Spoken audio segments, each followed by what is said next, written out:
II in Florida temporary exhibit you see on the wall here.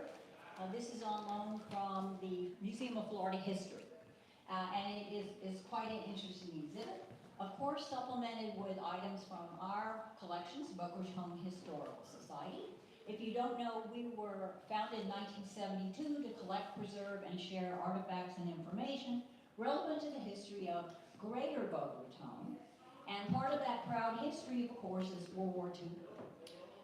Boca Raton was home to a huge military base. The Boca Raton Army Airfield, almost 6,000 acres. And it wasn't, many of you know it was where FAU was, but that was just the runways of the base. And that was like sort of the northwest corner of the base. And to find out more, we do have a room dedicated to Boca during the war years. My little pelican here was the mascot of the Boca Raton Army Airfield. And he is flying, and he has cool thunderbolts coming out of his head because it was an airborne radar training base. Very, very important base. So we have a real interest, and we have a wonderful guest today, Mr. Abraham Lurie. He is originally from Brooklyn. He's 102, is that correct? Years old. Going on 30. Right. He's going to tell you a little bit about his military experience, but we have another veteran, Mr. Milton, I've forgotten his name already, Milton Pike, who is joining us as well. That's pretty exciting. Who's 103, 103. going on 30. Oh my gosh. Welcome, folks. We have a couple of chairs up here, too. That would be easier for you. We can Milton can sit up here. Yes, that would be lovely. All right. It's the only Mr. time Pike, since I've known you where you're not the welcome. oldest person in the room. What an honor. Hi, Robert. How are you? Good to see you again. I know. So I want There we go. you all to know I am the daughter of a veteran, and yes, he's still alive. He's 98, so he's the baby. Is he coming too? No, he doesn't leave the house much anymore. But he's still with it, so I'm really blessed. He was naval air. Naval air. And of course, we are joined by the esteemed Dr. Robert Watson, a good friend of ours. Thank you. Robert is a Lynn University professor, political historian, author of many wonderful books. We've had him speak, and of course, a very well-known book speaker. And he's going to be sort of doing a Q&A today. We are going to record this session and post on YouTube. And also, we welcome questions from the audience, too, don't we, Robert? Okay? So the other thing, go ahead, quick announcement. Our friend Marjorie Patterson stopped by, just FYI. On Sunday, April 21st, from 3 to 5 p.m., there's going to be a walking tour of historic Pearl City, which is a historic black neighborhood here in Boca Raton. Just off Dixie and Yeah, Reed just area. north of here just a little bit. Here's some information. And it has been recently named to the National Register of Historic Places District, which is a really great honor. That's the first National Register Historic District in town. So, Robert, take it away. Thank you, Susan. First off, this is a wonderful museum. It's a great resource for our community. A few years ago, it was completely renovated, expanded. The collections are wonderful. Susan Gillis is a dedicated archivist and curator. As an historian, I am always thrilled when I meet archivists and curators like Susan, because she eats, sleeps, and drinks this, and she's done a remarkable job. We've been friends for many, many years. So thanks, Susan, for this museum tells a wonderful story of Boca Raton's history. Of course, today we'll be able to look at the new World War II exhibit. The personal computer was invented right here across the street from Lynn University, actually. All sorts of interesting history here. I've been at Lynn for 17 years, I think, but I've been at Florida Atlantic University off and on since 1988. And I remember when I first went to their campus in 1988, you could still see the runway. If anybody's been on the campus, the far east end of the campus, that road where now there's a dorm and a parking parking lot. That used to be the runway for the airstrip, and you could still see the markings when I first arrived. There was also some T buildings, they called them, which is personnel, mechanics, and all that on the campus. So there's some amazing history here. Just a quick word, and then we'll turn it over to our guests. First off, there's anybody, Sergeant Mark, U.S. Marine. Thank you for your service, Sergeant Mark. Any other veterans in here? Sir, can you please stand? Okay. Your name? Cooperman, Ed, Ed, what branch, what service? Lieutenant General in the Navy. Navy. Okay, thank you. Okay, thank you. World War II, of course, is the Earth mothership of all conflicts. It's history's largest and worst war. Minimum 60 million people dead during the war worldwide. Much of Europe, North Africa, Asia, the Pacific, Melanesia, Micronesia, Polynesia, all in complete ruin from the threat of fascist Italy, Nazi Germany, and Imperial Japan. So an unimaginable conflict. I'd like to just boil it down to one quick comment before I turn it over to these two heroes. D-Day has been one of my favorite topics, one of my favorite places to go. Several of us are going back. Jack, Abe, and several folks are going back in June for the 80th anniversary. I've had the honor of going there for the 65th, 70th, and 75th anniversaries. Here's one thing to think about D-Day. Amphibious assaults, amphibious landings, the Navy knows this better than anyone, are impossible. Throughout history, armies have always known that they are going to bury far too many men on an amphibious landing. The logistics are nightmarish. Eisenhower knew this and surrounded himself with some of the best planners in the world to work on this. The concern, they said, was they were going to need several ingredients to be in place for D-Day to work. One of them was they needed a cloudless sky because they had gliders, horse gliders coming in. The transportation or communication radar was primitive, rudimentary. So they needed a cloudless sky in order to see. They needed a full moon.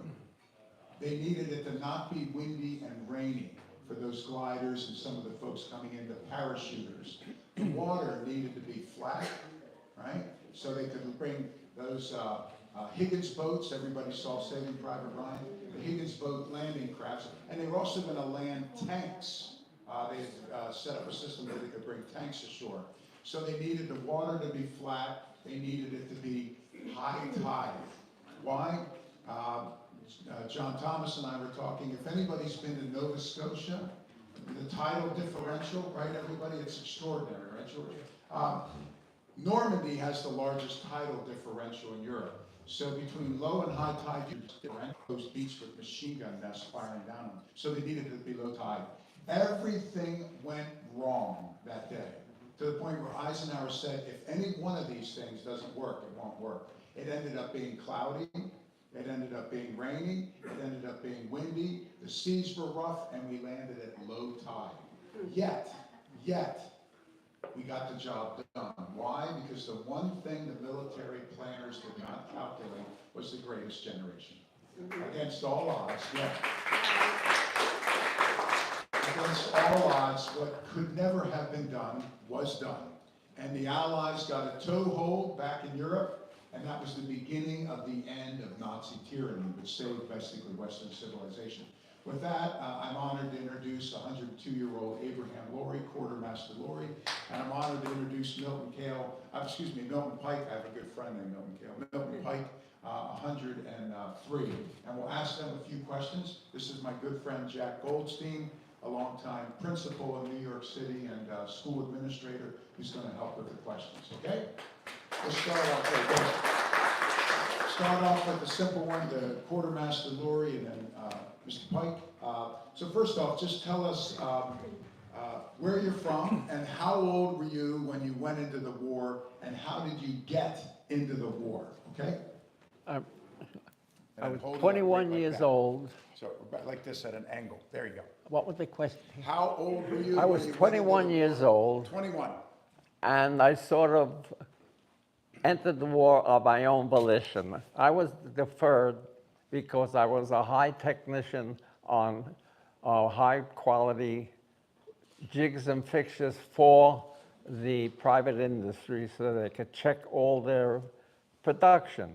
Got to a point where I was left and I had a lot of girlfriends because all my friends were in the service, but the mothers sort of looked down at me. They So, cover Fran's ears. Well, so after 3 deferments, I decided I'm going in. And I was 21 rather, and I joined the Army. and where were you based initially for your training?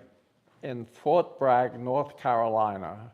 We were put on the alert with this company to go overseas in 1 month. They used us as the new third platoon. Well, the Army works real nice. It took us 8 months to be sent overseas. We ended up to be the best quartermaster trained outfit in the whole United States Army. We could outdo the infantry. And could you tell us a little bit about, I guess in Fort Bragg, being Jewish, a lot of folks in that region had never met someone who was Jewish and weren't exactly as open and welcoming as they should have been. Well, it was a little rough, but we had one advantage. When they filled in the 58th QM with our 50 men, most of us were Jewish, but the rest of the company was not, and they gave us a hard time. Every chance they got, they gave us the needles. And what about the ship?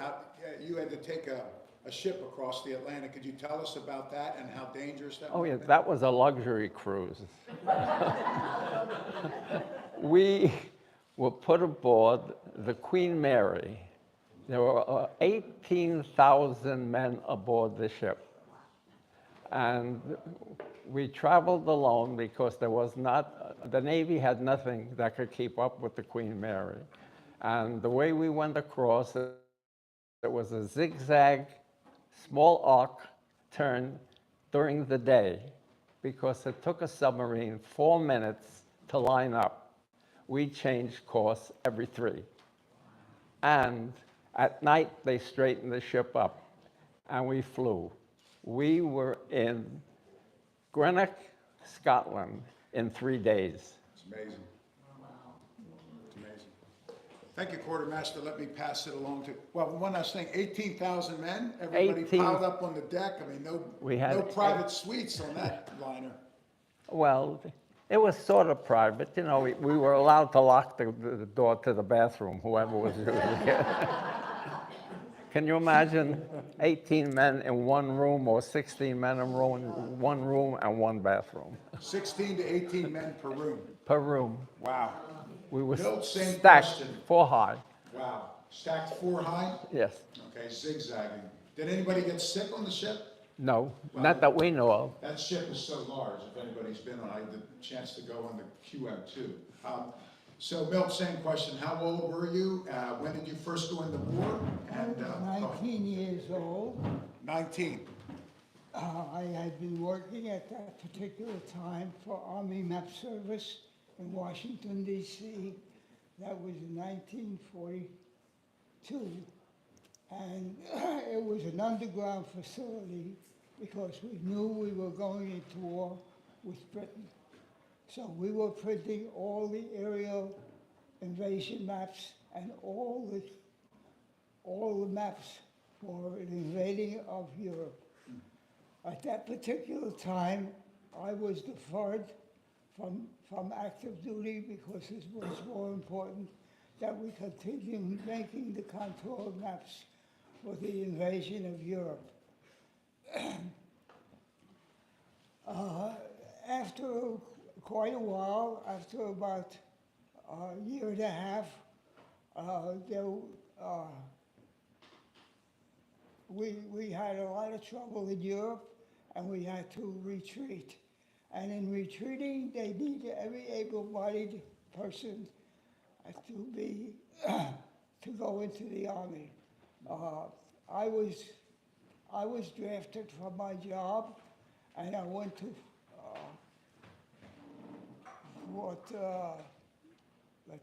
I went to Texas I was in the infantry, intelligence and reconnaissance. Intelligence and reconnaissance in the infantry. In the infantry. And intelligence and reconnaissance, we were trained to be riflemen, and most of us were expert marksmen. But at that particular time, when we had a lot of trouble in Europe, they decided to take my company at that particular time, which was an infantry outfit, and send them overseas.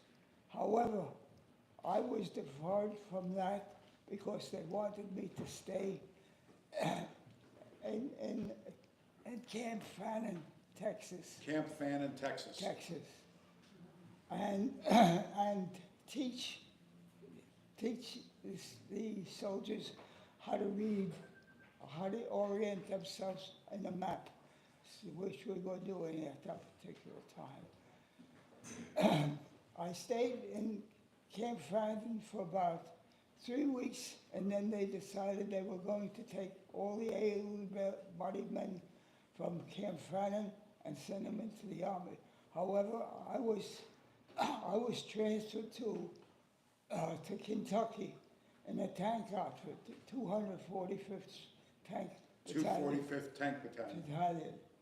At that time, we were taught to do everything on a tank, whether we were machine gunners, whether we fired a cannon, whether we knew how to fix up the tank in case it got derailed or broken down. That was our job. From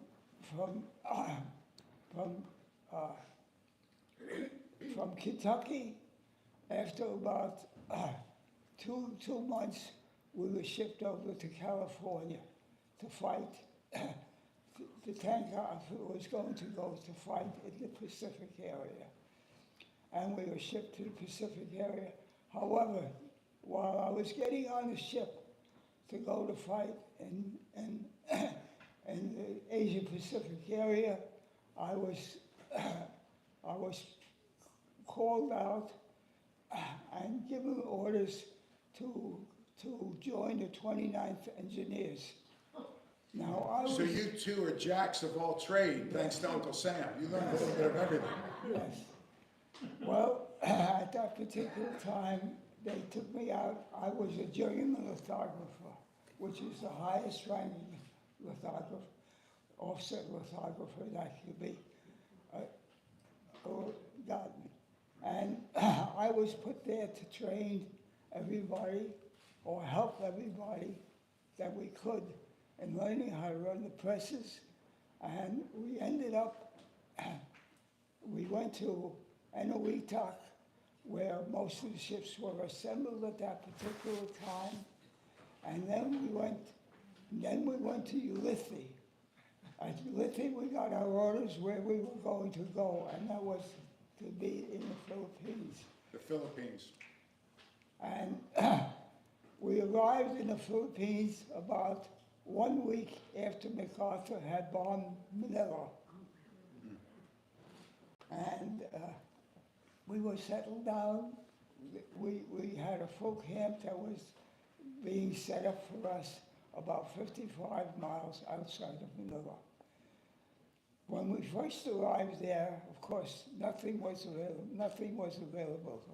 We slept on the ground, on a tarpaulin, and they started to build platforms for us to sleep on. We had platforms, and then after about 2 weeks, we had cots put on the platform. And then... It wasn't the rainy season, was it? Oh, sure. Everything was mud. Well, we got along all right over there, and we set up. As I said, we arrived one week after MacArthur had bombed Manila, and the day we arrived there, we set up one of our presses, and and printed up surrender documents to drop on all the Japanese-held islands and all the Japanese facilities. We would leaflet around the islands throughout the region. Yes. It's hard to remember all of these things. Well, Mil- yeah. Let's do this, Mel. We'll continue. Jack, would you like to ask the next follow-up question for both Abe and Milt, and then we'll continue from there? Okay, Go ahead. Yeah, hold the mic real close to your mouth, both of you, so, yeah. you know, Abe and I have been discussing what the world was like when they went off, when he went off to the service. And I recognize the fact that these two gentlemen really are a gift to our nation, not only because they served us back during the Second World War, but they were part of a generation that helped change America, period. You know, not recently, I got a chance to see a movie about four directors that were from Hollywood that made films over the war years.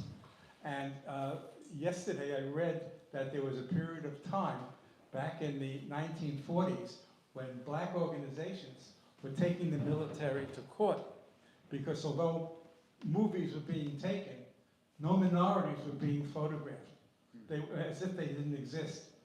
So I had asked Abe the question about 18,000 soldiers on the ship. How many women soldiers, how many black soldiers did you see? There were no blacks and no women. The Army was very, very segregated. It was hard to take, because when I was growing up in my neighborhood, we were a bunch of kids of all races. We didn't know anything about prejudice. But once I got into the Army, it was it was segregated. I never saw a black person in the Army, because I had a very unique job in the Army. I called us the Boy Scouts. We had in England a mobile outfit called the Sales Company. We would travel from camp to camp every third day and sell the officers their clothing because they had no place else to buy it.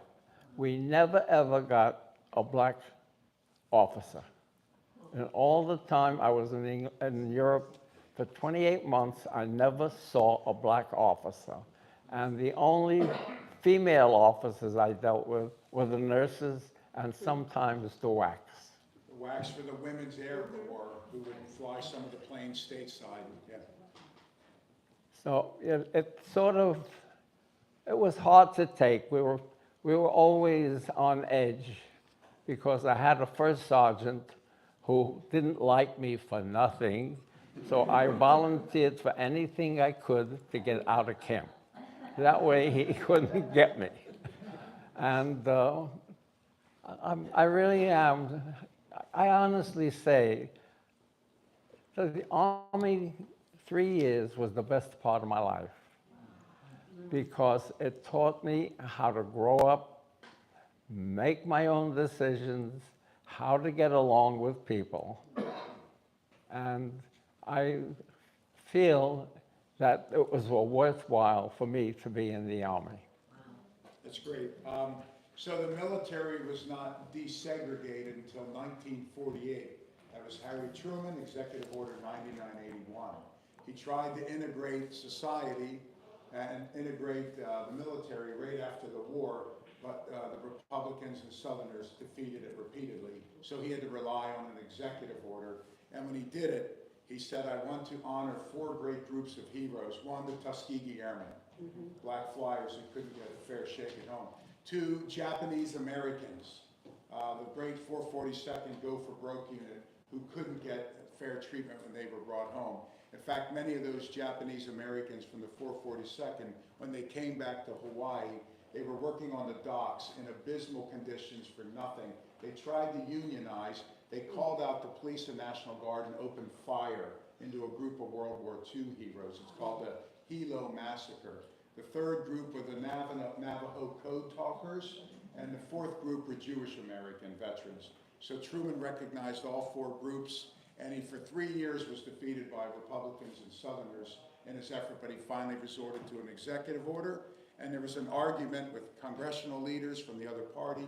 You can't do this by an executive order. Truman said there's a precedent. It's called the Emancipation Proclamation. He did that. So, Jack, a follow-up question from Milt. Oh, yes, but let me make mention that one of the things I put in my notes was that the Great War served as a launching pad for civil rights. Yeah.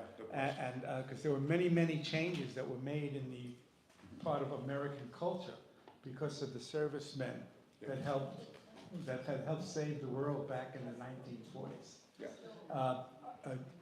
I don't know experience in terms of, I know about the Tuskegee pilots, but what went on in the Pacific, I am not sure whether or not your experiences with what minorities were doing in the service. I don't know what you saw in terms of minorities. My first taste of it was when my mom told me that when she visited my father, who went through basic training in Tennessee, she said she got off the train and it was rainy, it was cold, and she was excited about seeing my father. And she went to a cab and she got into the cab and the cab driver said, "I'm sorry, lady, I can't take you, you're white." And then my mother also noticed that there were water fountains that would said white and black. So this is the way our world was. So these are changes that were made. But my father also was in the Philippines, and he made mention about how minorities, again being a Jew, what they went through in terms of dealing with professional soldiers, many of them from, I guess, the South, who really never even saw a Jew before and had their own concept of what black people were. What experiences did you have like that? Hold that nice and close to your mouth. Milt. Well, I had no problem. There was no difference between any race or religion or color in the outfit I was in. Our job was to print contour maps for the invasion of Japan and the invasion of all the islands. After they dropped the nuclear bomb, now our direction was from Washington, D.C., not from MacArthur. But MacArthur was told to take advantage of our facility, and they decided to drop all the surrender documents on all the islands. Our next job over there was after they dropped the nuclear bomb. After they dropped the nuclear bomb, of course, August 6th. on August 6th, well, thank you. After they dropped the nuclear bomb, they had no need for our outfit. Now, our outfit was the largest facility in the Asia-Pacific area. Nothing was equal to the facilities that we had. We had 10 small presses and 1 big press that I know how to handle. And I taught everybody the way to work on those presses so that we could turn out as many maps as possible for the invasion of either Japan or the islands that were there. But after they dropped the bomb and the Japanese surrendered, our job became to do all of the work on the surrender documents, which I have a copy of. Would you tell us, Milt, tell the audience that might not be, the surrender was August 15th, so just a few days after the second bomb. Would you tell the audience that might not know, what did the surrender document say? And the leaflets, the things that you printed that we dropped on the islands, what did they say? How long was it, and what was the wording? The surrender document was brought on the battleship Missouri. I did not go to the battleship Missouri. I printed up the surrender documents, and I have a copy of them in my file. Because MacArthur wanted us to print up 11 of those surrender documents to hand out to all the generals that signed on to the surrender documents. And the Japanese had to surrender the document on the battleship Lurie. However, Hirohito was not allowed to go to the battleship Missouri. So his name was absent from the surrender document, and that document had to be brought over to Japan. And when he signed it in Japan, that document went to the Library of Congress. So Hirohito did not sign it. He did not sign it. What about back then, the emperor virtually never left the imperial palace? I mean, he literally almost never left it. Yeah. Hirohito would later travel to the US and abroad, but the first emperor ever. But what did those leaflets say, the initial things telling the Japanese surrender? Do you recall what was the language like, the wording? Do you recall? Well, the reference said that, as Truman had written, it surrendered all Japanese facilities and all the Japanese forces. So all forces, all facilities, everyone must stand down Stand down, unconditionally. unconditionally. No deal. And he even told people to leave certain crowded areas because, you know, the bomb was coming. So, okay, Yes. all right. So, after the surrender, we had nothing to do. We had a facility that was actually empty. And my job was to keep it running. And I don't know since- how I'll get it in, since but my I'd like to time- tell them my about the time in black Army was tank all car. Finished, it was two years and 3 months, everybody started to leave. Everybody in the Army started to want to go home. I was approached and asked if I would maintain the facility there and teach everybody else how to. The U.S. wanted to keep the facility going. And I said, well, I could do that if I had some help, because I certainly can't do a big job, like training everybody on the presses, on the cameras, on composing and everything, even though my background was that I could handle all that. So I had 5 people that were going to do it, but after a while they decided they got homesick and they started to drop out one by one. And so I came to my office and I said, it's impossible for me to take on a job this big by myself and train everybody in how to do offset printing, which was the overcoming way of doing things instead of letterpress printing. All right, let me do this. Let me ask another question to both of you, then Jack, I'll give you the last question. We occupied Japan for some time after the war. We at MacArthur helped them to redo their constitution in the image of the American Constitution, and we set up their political system. The Japanese were feeding themselves within 1 year after the end of the war, interestingly. Abe, you have a great story about some American flyers, some pilots that were in prison camps and were going to come back home, but those guys' uniforms were in tatters and without insignia. Would you mind sharing us that story of what you did for those pilots?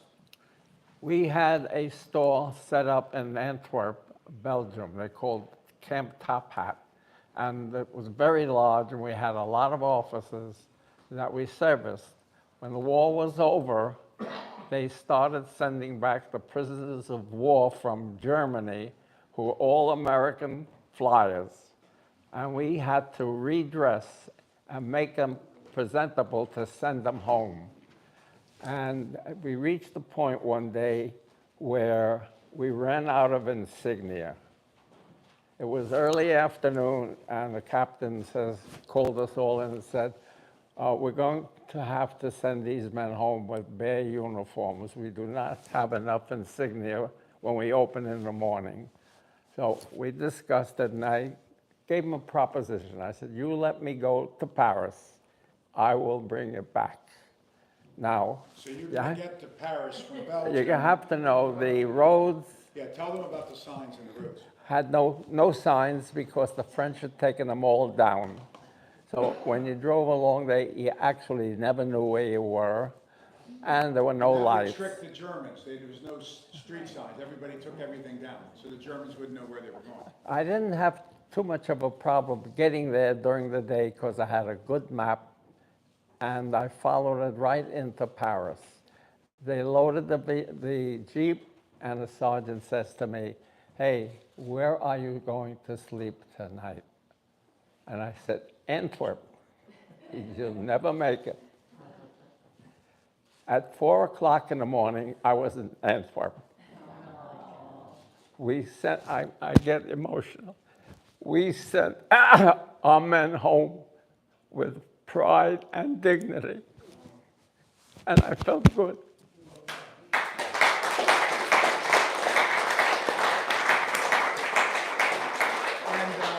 And the roads were not always in the best condition after Nazi occupation, and driving back by yourself a couple hundred miles with a flashlight and a map. Maybe Milt printed the map, who knows? But, you also had another experience where your driving wasn't so good. In fact, I'm not getting behind the wheel with you ever since. Could you tell them about your other experience?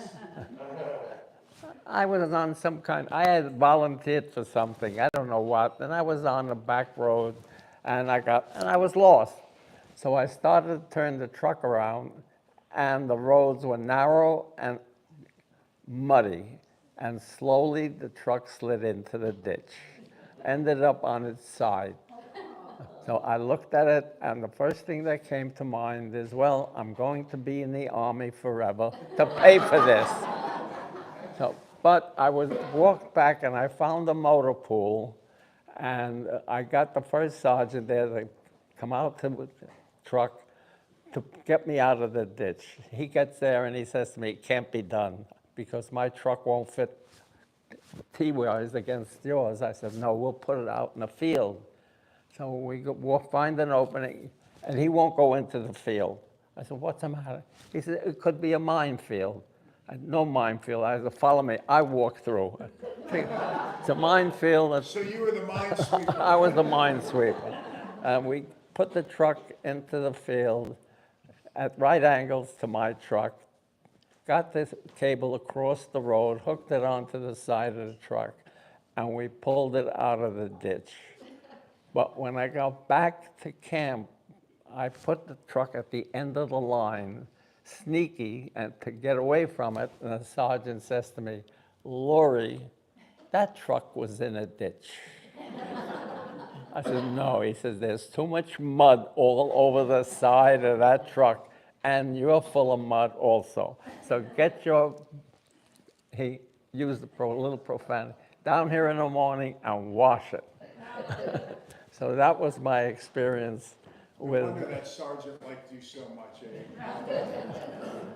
Milt, when did you come home from the war? What year or date was it? And what would you say is your takeaway from having served in the Army, the military? How did it change you as a person, as a man? Well, we came back. Okay, well, let's go with Milton and Abe. Same question. So. Well, after I decided not to go along and run the 29th year hunting flag in the Philippines, which later on we gave that to the Philippine government, the health facility.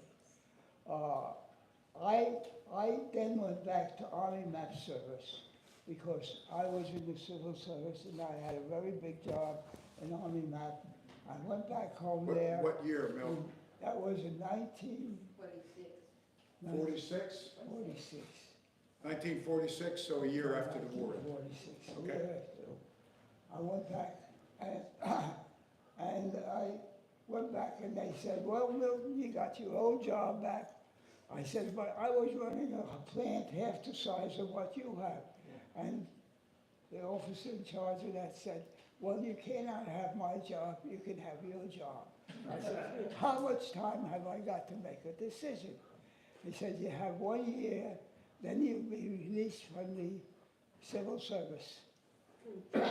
Went back home, and when I went back home, I went to work in private industry for a while because I was a union man, and I could work, and I could fit into any area I wanted to if they wanted me to make a plate maker or run a press, I could do any of those things. So I stood with that So for the a while. military really helped train you and give you a Yeah. couple of That's right. viable The skills. military softened out my way of going into it. I decided to go back home, and I took two of my brothers who were out of work. We lived in a very poor neighborhood with my mother and father. It was a tenement house. It was 3 bedrooms, and we all slept in the house. However, I decided to take my two brothers, and I said, let's invest some of our money, and I'll start up my own offset printing plant, which is, we looked around, and we finally found a bankruptcy with a plant that had all the facilities I needed, a large reproduction cameras, plate making outfit, one small printing press. And we went ahead and we took that over, and the first year, I taught my brothers how to do everything. In other words, I taught them how to run the press. Well, I ran the press while I was in the facility. My other brother, who had graduated college, I had how to do the estimating on jobs and how to buy paper, tons and tons of paper that we used. Where was this mill? This was in New York City. In New York City, We okay? got a plant in New York City. Did you ever stay in touch with any of the soldiers from the war, from the army? I stood in touch with one of my best friends was George Patterson.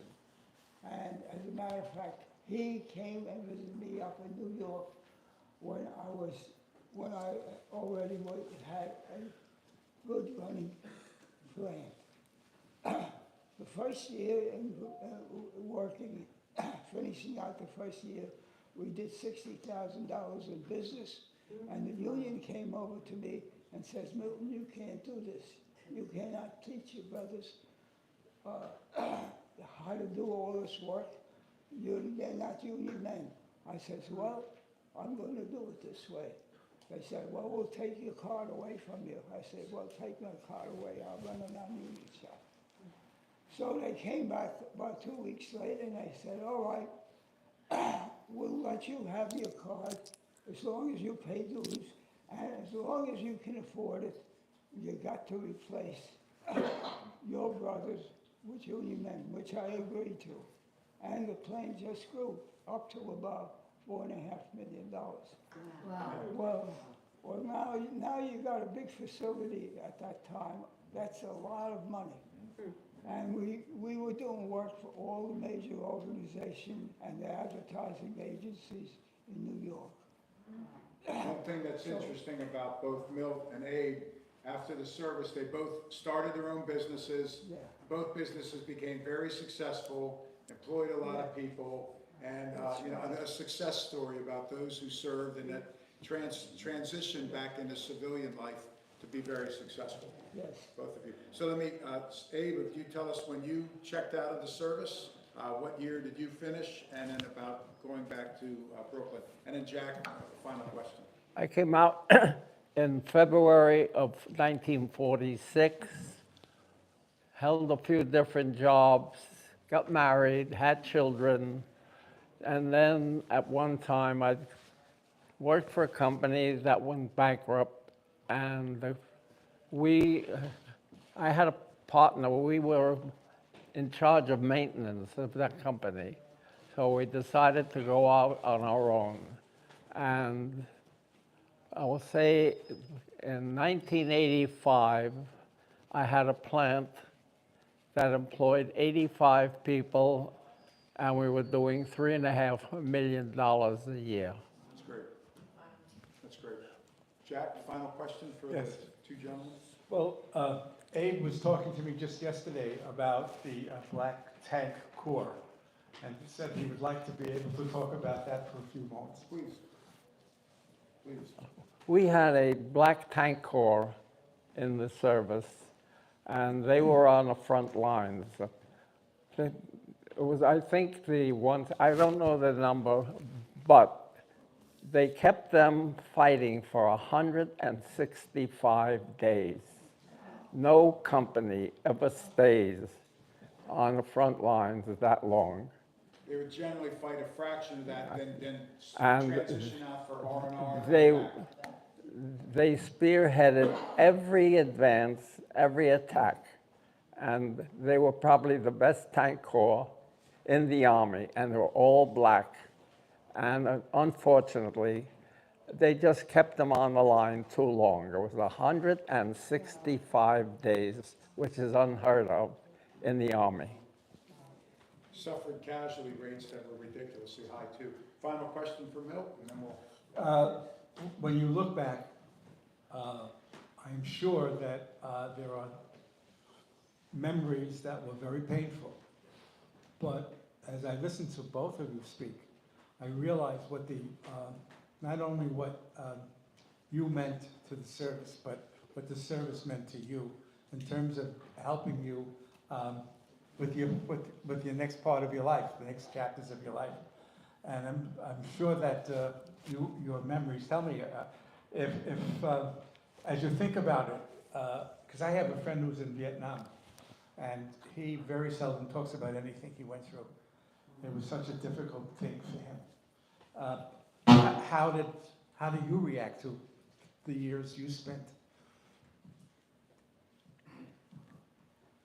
Well, we came while I was in the Philippines, of course, and we, as I say, MacArthur had just bombed Manila, and the stench from all the people who were lying there near Manila was tremendous. What was the You could question smell it you from actually miles asked? away, which The we question were you asked. 55 miles outside Manila. How and basically the your wind feelings was about the service right, you could smell it. as It a was stepping terrible stone for the rest smell. of your life. And I was in that area, and I walked through it. And I can't say that, but we were walking on hundreds of bodies at that particular time. But you kind of get used to everything in the Army. Our facility was a major facility. We had the accomplishments that you could have. And I ran across, there were many times, there were about 5 times, I would say, in which I could have been killed. But we forget about that. Milt, have you been back to the Philippines? Have you been back to I've been back to the Philippines many times. I went to the memorial grounds over there, trying to check on some of the men that we lost. But we had only lost about 4 men in our outfit, and they were not in combat. As a matter of fact, when I speak about combat, after we had dropped all those circulars to make the Japanese army give up, we were told that we had saved 1 million Japanese lives and 1 million American lives, and we were going to get the silver medal. But 3 weeks later, they said, we cannot get the silver medal because we were not combat soldiers. So that's Well, we're here to We're here to thank you and honor you now, and having done extensive research on the National Archives and the Truman Library Archives about the leafleting and the end of the war, the military estimated that at minimum, $250,000 American lives were saved by stopping it when it did, and potentially millions of Japanese lives. So we're here to thank you now for what.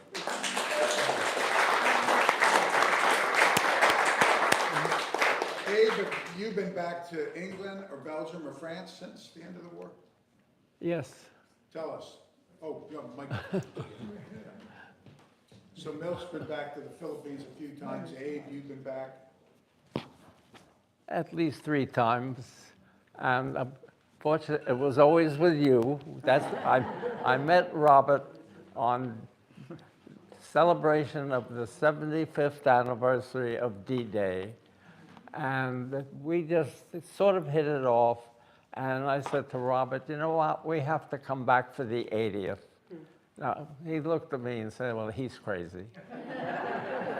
Never make Back it. in June for the 80th. Well, here we are. We're leaving in June for the 80th anniversary of D-Day, and I made him promise we're going back for the 85th.